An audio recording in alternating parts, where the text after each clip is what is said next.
ദൈവതിരുനാമത്തിന് മഹത്വമുണ്ടാകട്ടെ. ഏവർക്കും ഹെർമിറ്റ്സ് ടോക്സിലേക്ക് സ്വാഗതം.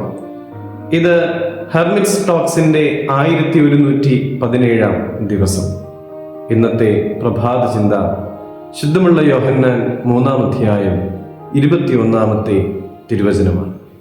സത്യം പ്രവർത്തിക്കുന്നവനോ തൻ്റെ പ്രവൃത്തി ദൈവത്തിൽ ചെയ്തിരിക്കയാൽ അത് വെളിപ്പെടേണ്ടതിന് വെളിച്ചത്തിങ്കിലേക്ക് വരുന്നു.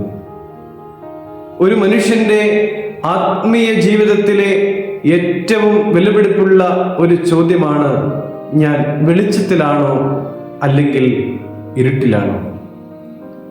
വെളിച്ചത്തിങ്കിലേക്ക് വരിക എന്നുള്ളത് പാപരഹിതനായിരിക്കുക എന്നോ കുറ്റമില്ലാത്തവനായി തീരുക എന്നൊന്നുമല്ല.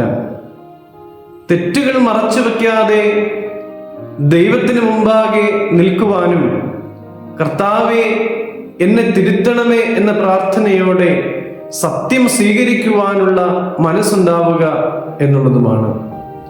വെളിച്ചം തേടുന്നവൻ പ്രശംസ തേടുന്നില്ല, അവൻ സത്യത്തെയാണ് അന്വേഷിക്കുക. കാരണം അവന്റെ ജീവിതത്തിന്റെ കേന്ദ്രം ദൈവമാണ്. സ്വന്തം മഹത്വമല്ല, ദൈവനാമ മഹത്വമാണ് അവൻ എപ്പോഴും ആഗ്രഹിക്കുന്നതും.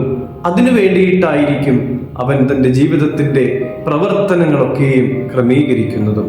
മറച്ചു വയ്ക്കുവാൻ ഉള്ളവനാണ് ഇരുട്ടിനെ ഇഷ്ടപ്പെടുന്നത്. തിരുത്തപ്പെടുവാൻ തയ്യാറുള്ളവൻ വെളിച്ചത്തെ സ്നേഹിക്കുകയും ഇഷ്ടപ്പെടുകയും സ്വീകരിക്കുകയും ചെയ്യുന്നു. സ്വയം ന്യായീകരിക്കുന്നവൻ ഇരുട്ടിനെ തേടുമ്പോൾ സത്യത്തെ അന്വേഷിക്കുവാൻ ആഗ്രഹിക്കുന്നവരായ നമുക്ക് വെളിച്ചത്തിങ്കിലേക്ക് വരുവാനായിട്ട് സാധിക്കണം.